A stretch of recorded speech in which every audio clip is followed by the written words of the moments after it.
Welcome to Keeping It Real, the largest podcast made by real estate agents and for real estate agents. My name is DJ Paris. I am your guide and host through the show. And today is our monthly coaching moments with Ryan DeApril. This is our series we do. If you're not familiar yet with Ryan DeApril, or if you're new to the show, Ryan comes on every month to give our listeners and our viewers a coaching moment and a coaching session. So let me tell you about Ryan. Ryan DeApril is a progressive thought leader focused on providing for his agents and staff at DeApril Properties. His strengths are his motivational skills, his coaching style, and his dedication to training. He has 14 offices throughout Chicagoland, and also he has offices in Wisconsin, Indiana, and Michigan with hundreds and hundreds of top real estate agents. DeApril Properties is a coaching company with 8 strategic coaches who work week in and week out with every agent individually, focused on business planning, coaching, and accountability. If you'd like to take your career to the next level, or if you're just not getting the attention you need, check out DeApril Properties. Visit DeAprilProperties.com. That's DAPRILE properties.com. Welcome once again, Ryan. Yeah, thanks, TJ. And guess what? We're also now in Florida too, by the way. In addition to funny story. We ran into each other in the airport as you were going down there to solidify that deal. We happened to be on the same flight. So yes, you did. In fact, you let me a mask. Your girlfriend let me a mask. I was in trouble. I walked in, I'm like, oh my gosh, I forgot a mask. Remember that? And that's right. That's right. We did. Yeah. Well, I'm glad. So you guys are now. So now I have to include Florida. And where are you guys located in Florida? Miami, right? Yeah, we're starting in Miami. Yeah, so we're really excited. You got a great crew down there, a wonderful leader, and gosh, I don't know when that was. I think that was in the spring when we ran into each other. It was. So that's exciting, and I'm waiting for the weather to turn. So I'm gonna quote unquote have to get down there a lot for work. It's my sister lives in Tampa, and so we go down for the major holidays in the winter because why not? And great reason to get down there just to avoid. Although we have been having here, Ryan and I are really headquartered here in Chicago, and we've been having some just amazing weather lately. So I'm excited to. It is, yeah. But Florida's awesome, and Miami's so rich in culture. I love it down there. I love it all. In every part of. I love Tampa and Siesta over there, and I love also, Naples and the golf courses in Naples. And then you get up to Jacksonville, that beautiful St. Augustine area, our oldest city in the country. It's just it's got a lot to offer there, and just like anywhere, you find you find what you look for in life, man. There's a lot of beauty out there, and so we're down there and just looking around, like, God, this is a great place to be. Yeah, my parents are going to be staying in Clearwater for the second straight winter. They have got a place right on the beach, and that has been their life stream. So who knows? Maybe one day I'll end up down there with my sister and my parents. But for now, I'm here in the Midwest with you. But we have listeners all over the place. We have lots of Florida listeners as well as people from all over the country trying to grow their real estate practice. And Ryan, this is what he does. He works directly with his coaches, and he coaches agents as well. And so if you're new to the show, this is our this is our coaching moment that we do every month. So what would you like to talk about today? Yeah. And on top of that, I think about hello to my South Dakota listeners, because I had a couple from South Dakota call me, and now I'm coaching them a little bit here and there. And I'm really glad that they reached out. And I think you and I have said it before. I'm very reachable. You're an agent anywhere and you just want a little advice or whatnot, I'm just like you. Just pick up the phone, give me a call. We'll talk it out. What do we want to talk about today? What I think would be a good point. I was in Chicago this morning, and I'm driving again. I'm heading up to another one of our offices. But this morning, they had me do a big coaching session, and I talked to probably a room full of 30 agents, a combination of brand new agents in the industry and veterans that have recently joined us. And they bring them in and have me do a coaching session for about 2 hours with them. And kind of my overarching theme for today, and I figured why not do it on today's call as well, is really effort over ability. Yeah. And I think if you really pause and you think about that, I tell people all the time, I can't coach drive I can't coach effort. And I would take effort over ability any day of the week.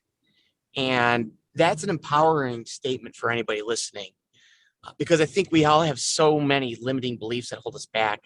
And quite honestly, are you committed to the grind? And are you committed to, having grit, like Angela Duckworth's book, Grit, spells out for us. And again, if you guys haven't read the book, just YouTube her. A lot of similar underlying principles in that book, as in many other books, about effort over ability. And I figured that why don't we make that our theme here? Why don't we talk about, what it is to make somebody great in their industry, be it real estate, mortgage lending, insurance, whatever. I actually, I feel like, DJ, we appeal to many different industries on your podcast, not just real estate, but obviously our listeners are real estate agents, but what they more are, they're entrepreneurs, or as people call them, solopreneurs, right? You're on your own, you're doing it. And that's what it is when you jump into real estate. You venture out and you're opening up your own business. And if you're going to do that, man, you better have grit, you better have effort, you better have desire, and you better have a big why behind it. And I figure, why don't we just kind of touch on that? Yeah, I think that's great. I just got back from the gym, speaking of grit, and I was somebody who for most of my life, almost all of my life, really never had a regular workout routine. I am not naturally somebody who wants to go to the gym. I know maybe people would laugh and go, well, me too. But there are people that love to go to the gym and are able to more easily get themselves there. And it was always a struggle for me. And so I got a coach, in this case, a personal trainer.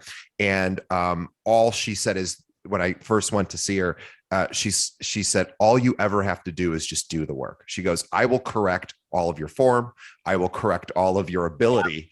But you have to do the push-ups, and you have to do the pull-ups and all of the things. And she goes, if all you do is just focus on the effort, I will get you to the ability. And a year goes by, and I look in the mirror, and it's not, I'm no Adonis, but all of a sudden I have muscles that I never had before. And I still am the guy who doesn't want to go to the gym. I don't want to do the work because it's hard and painful. But I've made it a practice, and I have a accountability. And so just to shove in another quick point. So then I just recently went on this very long, very fortunate to go on a long vacation. I was gone for about 3 weeks. And I really wasn't able to work out. I mean, I guess I could have shoehorned it in, but we were so busy. I just I didn't do it.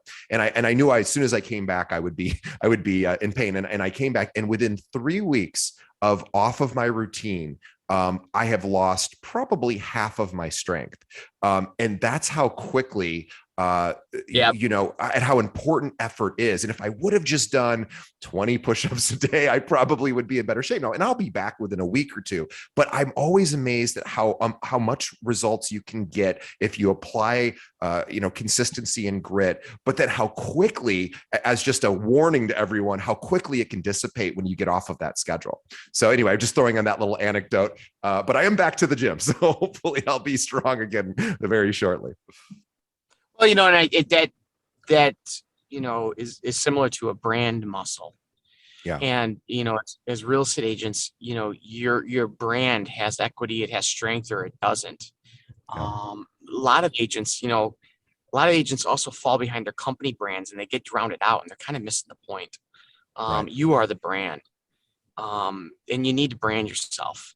And branding can happen in many different ways, as we talked about, being in flow with your network and focusing on the relationship and deepening those relationships. And then your marketing efforts, such as, your advertising, your direct mail, your digital marketing, your email marketing, and then your local outdoor marketing in your neighborhood. Where are you? Are you present? Are you omnipresent? You better be, if you want to, be at the pinnacle of your career, if you want to take your business to a whole new level. And, I think about you being gone for 3 weeks, and this is just an off the cuff question I got to ask you, DJ, but did you miss work? And did you miss working out while you were gone? I did not miss working out because I am not naturally inclined to want to do that. I did miss work. However, I one of the one of the smarter things I've done in my life, because I knew I'd be away for long, is I set up systems to where I have virtual assistants who were checking my email, my voicemail, and we created a system where every day I would check in with them, make sure nothing fell through the crack. And so 3 weeks went by, and I came back and I said, far as I know, nothing fell through the cracks, right? And they said, absolutely not. So I had a system so that allowed me to take a little bit of a break. I was still checking in daily, but I did miss being present with my business. What I do is recruit agents. So I did miss that, but thankfully it seemed to not whereas my muscles took a hit from not being exercised, I was still my systems for work were still in place, and I think we kind of moved along pretty smoothly, which I was grateful for. Right, and that's what I was, and what I was speaking to this room full of agents this morning is the love for the grit and grind. Yeah. And I tell everybody success is a choice, and it truly is. Yes, it is. You absolutely have chosen to be successful or not. You've chosen to be successful or you've chosen not to be. And the best part of this business is the independence, but it comes with a huge price. And that price is self-reliance. And, a lot of people don't, like holding themselves accountable, and people don't like placing blame on themselves. But in this business, there's nowhere to hide, and it comes right back to you. Now you'll have the financial freedom. You can control your own destiny, but the price tag that comes with is self-reliance, and you've got to be a self-starter. You have to be able to hold yourself accountable or find somebody to hold yourself accountable. And coming full circle back to the choice part of this, you got to choose to be in love with the grind. And you have to choose it. You have to re-choose it every single morning. In my opinion, it's something that you have to really go every day. What is my why? Like you always talk about, why am I doing this? And do I like doing it? And I'll tell you, when it comes to the gym, I don't like doing push-ups until I collapse, but I like that I did the push-ups until I collapse. I'm proud of myself. So the thing I like about it is just being the pride of knowing that I did something really hard that was healthy for me, whether it's my business or exercise or spiritual stuff or hanging out with friends or something that's difficult but hard. I just love the fact of how I feel after I do something that I'm proud of. Yeah, and if you look at top performers in athletics, right, and you look at them practicing and how hard they're pushing their bodies, there is no way that they can say, I don't like this and do it. Right. They have to choose, and they have to convince themselves that they love it. Yeah. Maybe after a retirement, they're not doing it anymore, and they're not pushing themselves anymore because they naturally don't love it. But I have trained myself to love the grind. It's hard. Me too. It's not easy. And when I do go on vacation with my family, I start to lose purpose and fulfillment. I mean, again, I'm having fun. My wife, my girls, you know what I mean? But 4 or 5 days in a row on a Caribbean island does get a little mundane, and it just takes me out of my element. But that's because I chose to be so focused on my end results that I chose to love the get up and go at it. It's hard. It's not easy. But psychologically, it has made it a lot easier, made it a passion for me because I chose to. So there's a lot of psychology in this, you guys. And it's not like turning a switch. Like it's a marathon, it's day in and day out. And every day, week, month, quarter, and year that you commit to doing this, the more and more it becomes natural for you, the more you fall in love with it. And the more you realize when you're gone, you start to miss it. And then you look at those top performers, there's no way Michael Phelps, would naturally love doing 500 laps in a swimming pool. But I would bet all I have that he convinced himself to love it. Sorry, I'm honking at somebody who's in front of me here. It's not moving at the red lights. No, but what you're saying is, what you're saying is really important, because I what I did miss when I was away and wasn't exercising, and I mean, we were hiking and doing other things, but as far as strength training, I missed again how good it feels to exercise, because I don't have natural ability and talent in that area. And I think this is a good metaphor and you basically just said the same thing, which is if you can fall in love with the grind, and I don't even like the word grind because people think that's a negative thing. If you can fall in love with just the discipline, right. But they think then it isn't. Go on. I'm sorry. You got me Oh excited. no, I was just no. I was just going to say that if you can fall in love with the hard work, and it's hard doesn't mean unenjoyable. It just means difficult. But everything in life that's worthwhile is difficult. So if you can just get in your mind that if you're doing something hard, then you don't have to worry as much about your talent. You have to just worry about the discipline, because you'll get better. You're going to get better if you put in the work. Well, and that's the whole point of this. And for all the listeners here, is effort over ability. And so everybody has all these limiting beliefs, and they think and they classify themselves and they compare themselves, which, right, it's the thief of all joys, compare yourself to others. But, they think one person has this and the other person has that. At the end of the day, you can have it all if you're willing to put in the effort. And there are so many people who are afraid of failure that they don't do it, and then they tell others that they don't really want it, they don't care about it. And that is the worst thing to do to yourself. Nobody's watching you. Nobody's judging you. I mean, everybody is so wrapped up in their own insecurities and their own self-doubt that they're not focusing on you. You got to take that. And I'm telling you, I've coached thousands of real estate agents, and I've seen all kinds, and I've seen there's a kind out there that pretends not to care. And, oh, I don't want to be that top agent. I don't want to be that. That's bullshit. That is a protection that you're doing for yourself. You're protecting your ego, and you're not doing yourself a favor, because if you put in the effort, you're not going to fail. There's no way. I've never seen anybody put in the effort to the principles that I've discussed in previous podcasts, the very simple activities that you have to put in and that you'll get out, the byproduct you'll get out of it.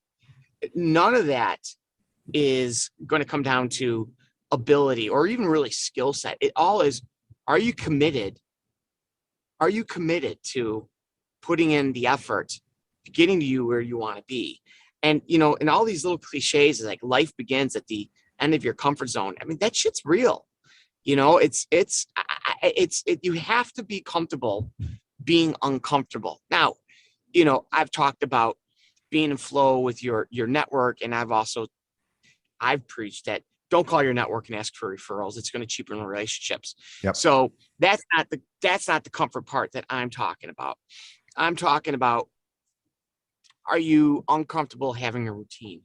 Are you uncomfortable like getting up and starting your business day at night? I mean, so many real estate agents, quote unquote, work from home, and they end up doing their laundry, their housekeeping, driving their kids around and doing whatnot. That's not going to work, and, I sent a message to all of our, real estate agents. I think we have 15 offices, and we're opening up like 4 or 5 more. And my offices that we're opening up, we're going bigger versus smaller, because as I walk through all of my offices, I see the usual suspects there all the time. And you know who they are, DJ? The top producers. They're the top producers. They leave their home. They come. They're not there 9 hours a day, but they're there all the time. They're there 4 or 5 days a week. They're there for 2 hours. And when they're there, they're purposeful. Their attention, right, is focused on what their intention is. And they're doing the things we discuss day in and day out, 2 hours a day. And because of that, they have the financial results that they have. They have the accolades that they have. They've got the brand recognition within their community and their network as being a top producing real estate agent. And they got there through that ugly word, grind and grit. They got there by putting in the effort. And for all of those you listening here, I have talent joining our organization every day. And I tell our leadership team, give me effort over ability, because I have seen all the ability in the world, all the natural given ability They got the socioeconomic ability, but they do not have the effort. I can't tell you how many people I've interviewed on my podcast who are top 1% producers in fact, this happens more often than not, from all over the country, who say, when I started, I either moved to the city and I didn't know even one person. I had no sphere of influence. Most of the top producers I've interviewed in this business, and maybe it's just luck that they reach out to us and they're all very similar, but I don't think so. I think this is pretty consistent. They weren't handed a book of business. Now, there are people whose parents were in the business and they inherited, and that happens, but very rarely on this show. Few and far between.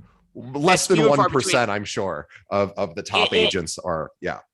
It is. And the top agents made it on their own. And actually, if you look at their background, they had a desire to be there.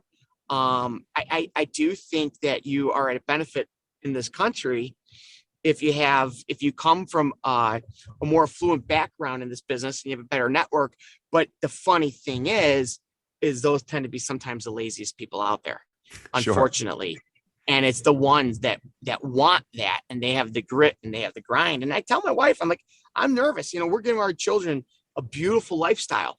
And my mom and dad gave me a great lifestyle. But I'll tell you, we were the poorest family on the block, and I grew up with friends that were insanely affluent, and I want it. And so I've got that grit and that grind for it. And my children have been raised, I will say, in the lap of luxury. But I'm going to beat that message down to them. Is that 80% of the top 20% of this country has made it in their own lifetime. 80%, let me say that again for the listeners, 80% of the top 20% wealthy in our country have made it in their own lifetime. And whether you like it or not, that is the beauty of capitalism. And a lot of people right now don't like that. But because of it, you can come from the ashes and look at all of the individuals and do a little test for yourself. Name the wealthiest of the wealthy that you know. And you might get a handful of second generations, say, I don't know, Pritzkers, right? Or what's another second, the Hyatts, what's that family? The, what's that? Hiltons, right? Yes. Those, I'm stretching to figure second generation. But now let's do Zuckerberg, Oprah Winfrey, Will Smith, Jay-Z, Michael Jordan, Elon Musk, Warren Buffett, all made it in their own lifetime. That is what's so amazing about this country. What's also so amazing about this country is that we are so wealthy of a country, is that I think people have a jaded reality of what we really got going on here. And honest to God, every one of those individuals, from Jay-Z to Will Smith to Elon Musk, I tell you right now, it's effort over ability. Those people grind. I interviewed, for those who are listening who are Chicago-based agents, one of the top agents in Chicago's name's Matt Laracy. He's always in the top 5 producers, and we have about 45,000 real estate agents here in our area. He doesn't work hard at all. Yeah. So I asked him, hey, Matt, why do you think you're, usually number 1 or number 2? How did you, what's the secret? Yeah. He goes, I want it more than everyone. He goes, I work harder. He doesn't even see, I don't think, competition. He just goes, I just want it more. He goes, I said, and he goes, no, that's it. I just want it more. You could see it a mile away. Yeah. There's no way what that guy does is effortless. No, he grinds. He does.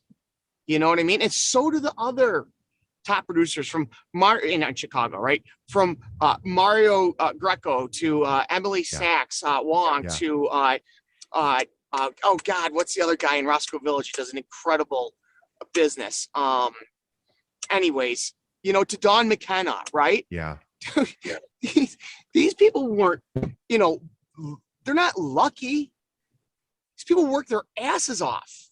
Well, day in, day out. Don's at the top. Mario's at the top. They're not stopping. No. And they're going every day. And they do appear to be lucky for those that don't have a closer insight. And the reality of it is, if you just put the effort in, luck favors the bold. Like, luck will come your way but you have to put in the hours. You have to put in your 10,000 hours, as Gladwell would say. But anyway, I'm sorry, go ahead. No, it's true. And again, I've been saying this over and over again. I can't coach drive. I can't coach effort. But what I'm starting to do is I'm trying to bring it to the top of everybody's consciousness. Yeah. That it is a direct correlation to your results. It's are you willing to put in the time and the effort that it takes? And then the excuses, well, this person's got that and that person has this. That's not going to get you anywhere. You put in the effort, your output will be just like anybody else's. And I'm telling you, those top people that we just mentioned, from Matt to Don to Mario, all right, they're not stopping. Their efforts there. Now, it's getting easier for them, but I think if you walk in their footsteps and for a day, if you're new at this, or you've been doing it for 10 years but not at their level, you'd be exhausted because they're so used to putting that effort in. And I bet you anything that they would tell you that they absolutely love it because they taught themselves to love it. And the moment they stop, like you were saying, 4 or 5 days on a vacation, I was out for 3 weeks. Now, thankfully, I was pretty connected, but I still noticed it. My muscles atrophied, my business to a small degree atrophied because I wasn't in the office 8 hours a day. And I have a great anecdote that I've heard that I'll just quickly mention about how quickly, once you stop doing the hard work, and you can immediately course correct anytime that happens, and we're all human, and there will be times when we don't find the courage to keep going or we get off of our routine. But I heard Pavarotti, who passed away some time ago, one of maybe the greatest singer in our modern history. He said, if I stop practicing for one day, I notice, when he's doing his vocal practicing, his singing, he said, I notice after one day, after 2 days, my coach, by the way, best singer in the world, has a coach, says my coach notices. After 3 days, the world notices. So that's how important it is to just every day somehow find that grit, that drive to just keep going. That's right. And then again, going back to the Toyota manufacturing system, which I had talked to you before about, which is what our dashboard is built on.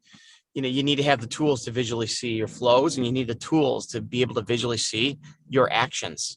The tools to see your results is great, but having the transparency to measure your activities is incredibly important. And I have people that have the tools at their fingertips, and they say, Ryan, I don't, I do it, but I don't record it. Well, then that's just not doing it. That's like my 8th grader saying, Dad, I did my homework. I didn't write the answers on this sheet. Right. It's these excuses are bullshit. And we all just got to learn to call ourselves out on our own bullshit. And this is why I think it's really helpful to have a council of people, or at least someone in your life who you allow, whether it's a coach or a friend or a mentor, or your managing broker if you're a real estate agent, or a trainer, or somebody who can say, hey, I am going to tell you the uncomfortable truth sometimes, and nobody's perfect. So there's always, going to be things that you're not doing because, we can't all do everything ourselves. But you need to have people in your life that you listen to and say, hey, I've noticed you don't seem to be doing X, Y, or Z, or who is tracking your performance and saying, let's figure out how to get you back on track. And it's okay to fall off the track. We all fall off all of our tracks from time to time, whether it's our relationships or our business or our eating or exercise or spirituality or whatever. We all, nobody's perfect, but you need to have people in your life that can push you back towards, the right path. Yeah. And that's what we try to do at our organization. We are a coaching company for all types, from, $50 million a year producers. I got an $85 million producing loan officer annually to, a new agent doing $3, $4, $6 million of production a year. Everybody, again, in our business, the double-edged sword to this is the freedom that comes along with it. But then with the freedom comes a total lack of accountability. That's why the failure rate is so incredibly high in this industry. And I think the fix is the surrendering and the vulnerability, and looking at either a hired coach or an organization that has coaches in-house and saying, hey, I'm going to look at you as my manager. I'm going to work for myself, I'm going to work for myself. I'm going to control my own financial destiny, but I'm going to look at you as my manager, as my coach. Put whatever word you want to put in there, and I'm going to come report to you once, twice a week, and I'm going to tell you how I'm doing and where I'm at. And by having eyes on me, it'll help me feel the whatever you want it to be, the guilt, the pressure to doing the activities I need to do. Give me that person. You're going to see a top producer in a year or two.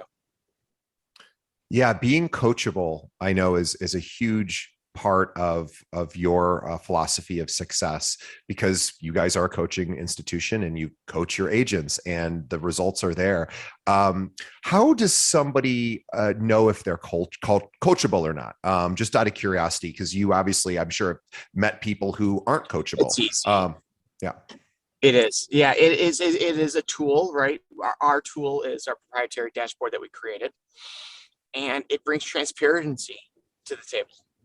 And it's like, hey, we're going to dedicate an hour. We're going to tell you what to do. Here you go. Here's some tasks. See you in a week or 2 weeks. And then you have those that do it and they're like, all right, coach, what's next? What's next? And you have those like, you know what? I had this and I was here and I didn't get that, but I didn't do this and I'll get to it. And after 3, 4, 5 times, then you have the conversation. Like, hey, what's the point? We're just having coffee with each other.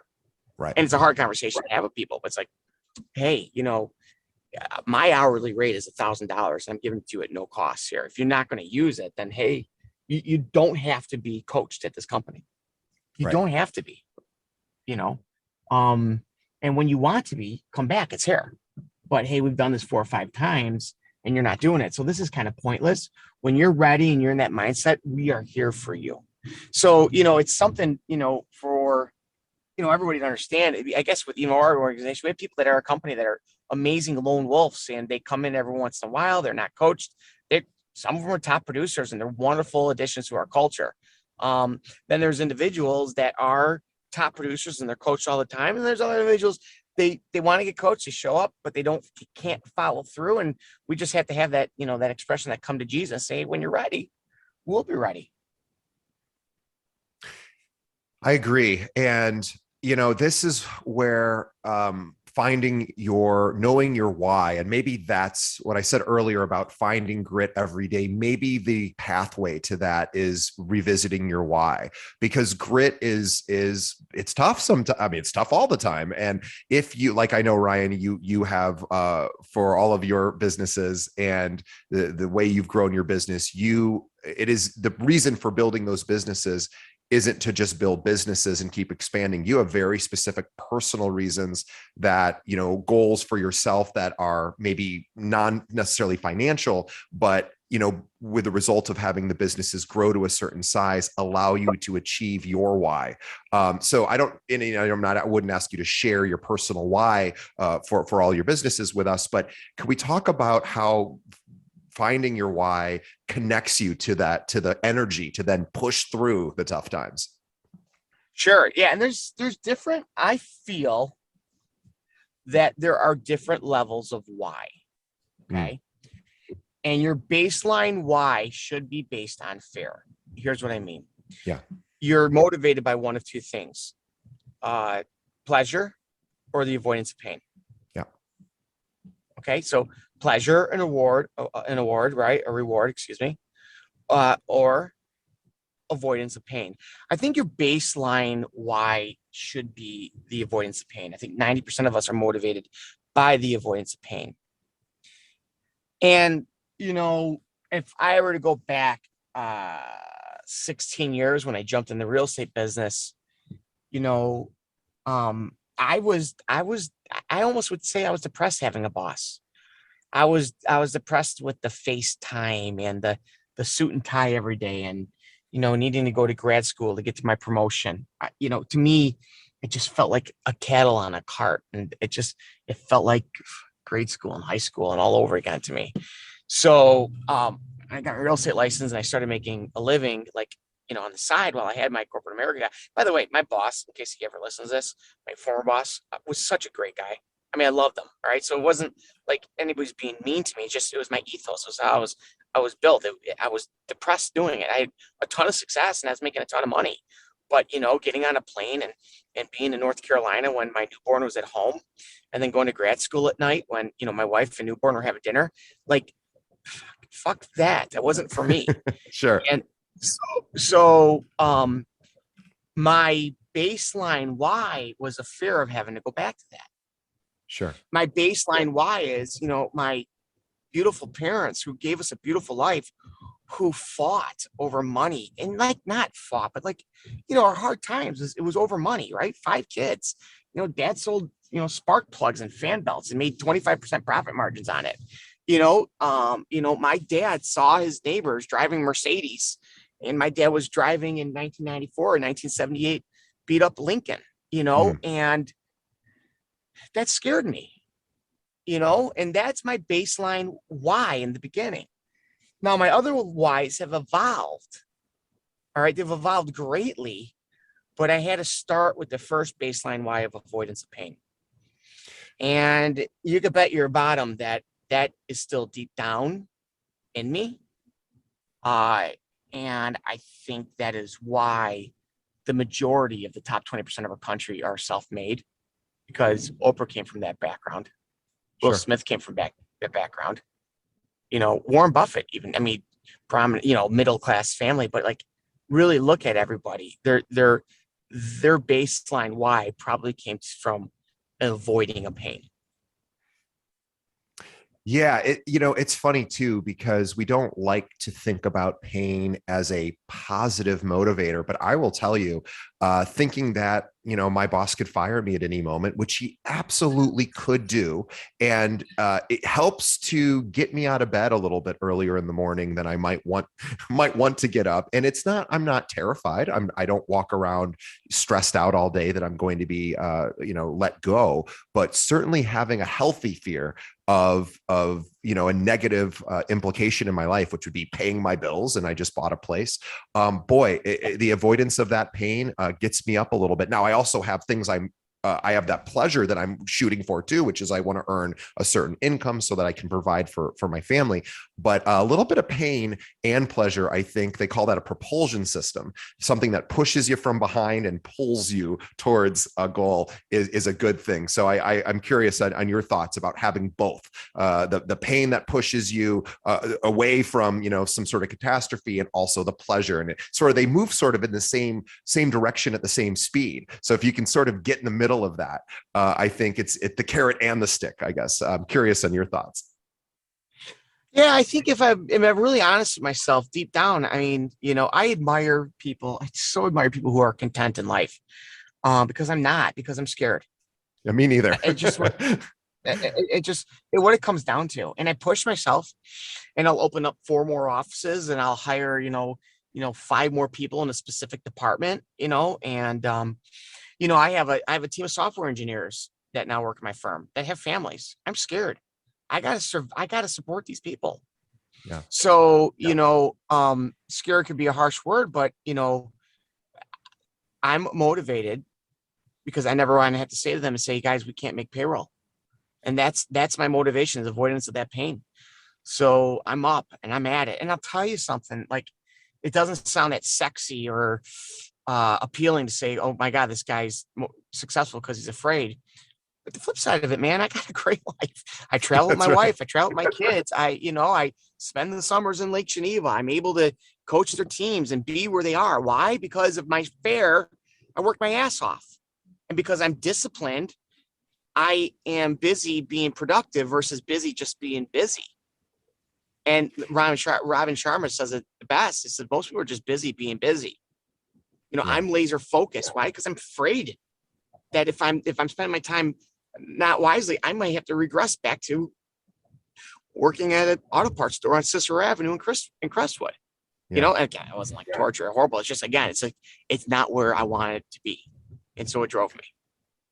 Yeah, fear is a good thing. Fear is the, what keeps us, in our lanes while we're driving our cars, and the fear of bankruptcy, or the fear of not paying Yes. our rent or our mortgage.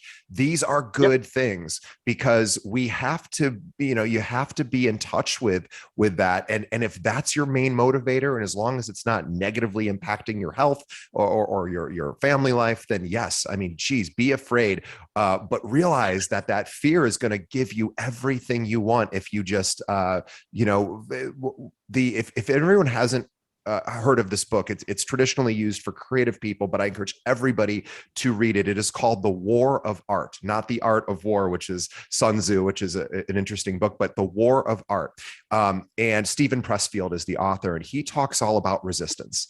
He says the biggest enemy in your life is resistance. And if you can just conquer resistance, you're going to have everything you want. He talks the same thing. Talent's not necessary, but hard work and discipline is. Yeah. Yeah.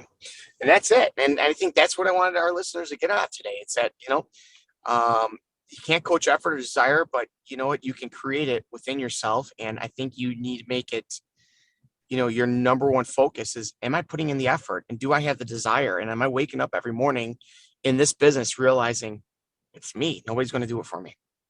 Hey, real last question. I'm just curious, because Ryan, for those of you who aren't maybe here in the local Chicago area, or in Indiana, Wisconsin, Michigan, et cetera, who might not be as familiar with Ryan and his companies. Ryan is obviously incredibly successful, which is why we have him on the show, because we highlight successful people. But I am curious, if you were to honestly, when you evaluate yourself, we talked about talent at the beginning. Do you consider yourself a talented person, or not, just with your businesses, or do you consider it mostly just a lot of hard work, or is it a mixture of both?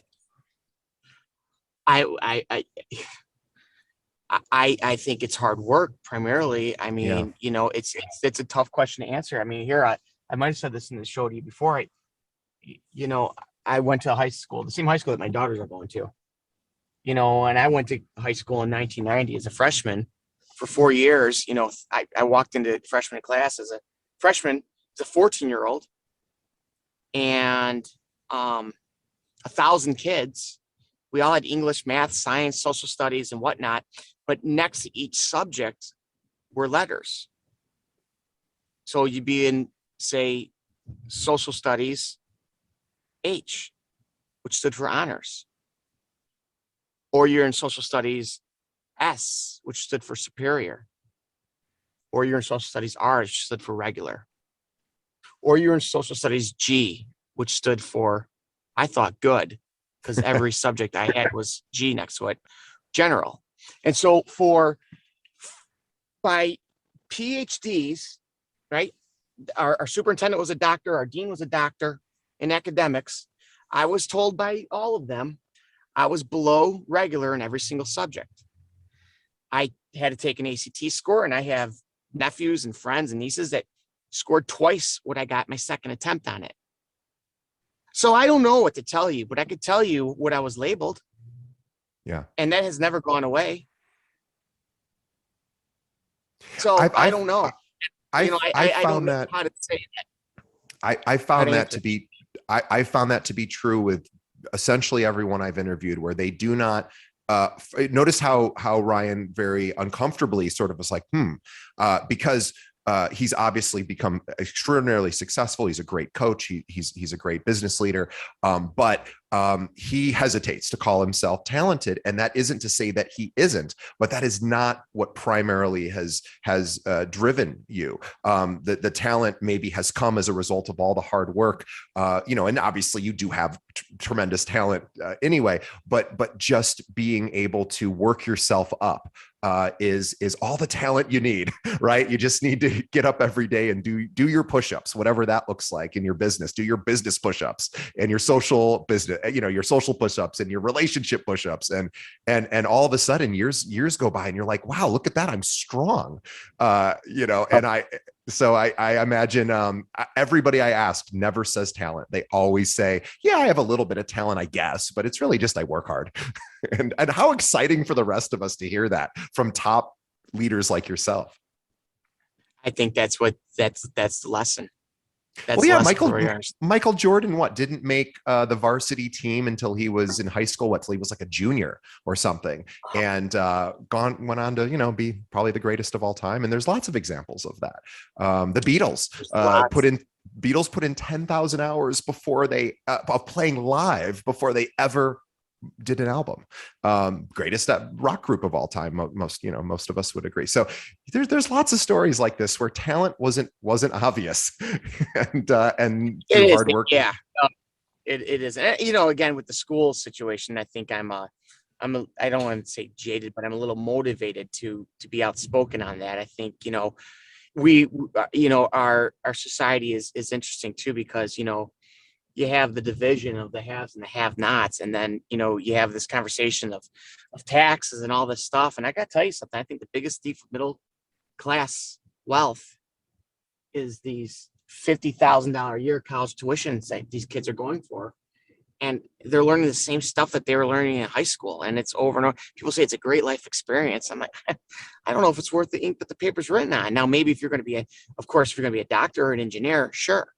Yeah. But I don't feel like academia's got it figured out at all.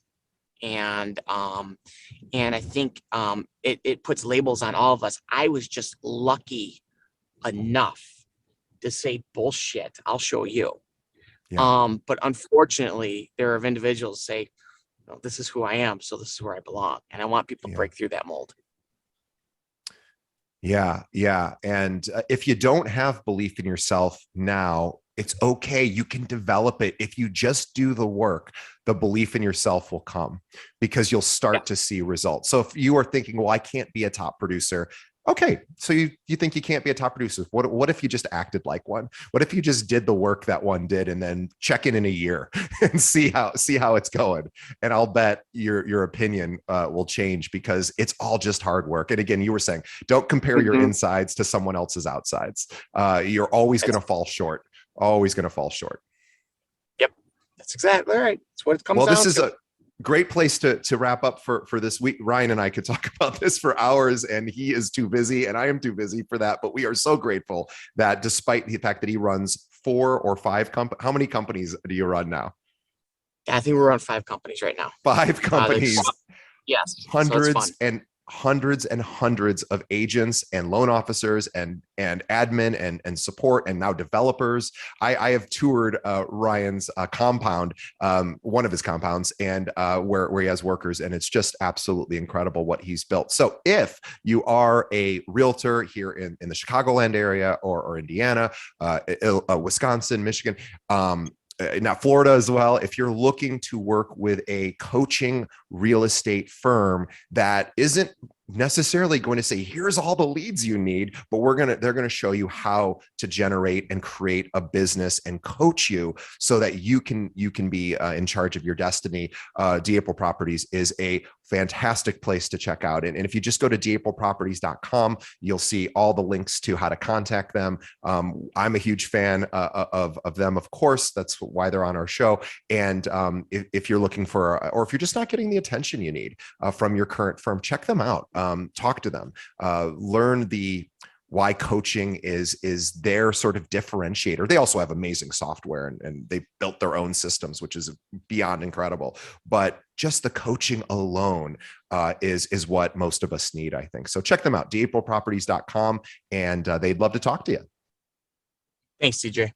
Well, thanks, Ryan. It was a pleasure having you on again. Before everyone signs off, if you're still listening, please tell a friend. Think of one other real estate agent that could benefit. And I was just at a kickball event for realtors yesterday, and I had 3 people come up to me who I did not know, and really tell me how much this show has helped them. And certainly that's nice to hear for my ego, but really, really believe that this can help agents. So just tell a friend. It's free. We do this to help agents. So tell somebody you know who might who could use this wisdom that Ryan just shared, and send them over to our website, which is keepingitrealpod.com, or just have them search for Keeping It Real in whatever podcast app they use, and we would appreciate it. And then, of course, let's support Ryan. Tell any agents or loan officers to check out DApril. They have a title company, they have a lending company, they are a real estate firm, and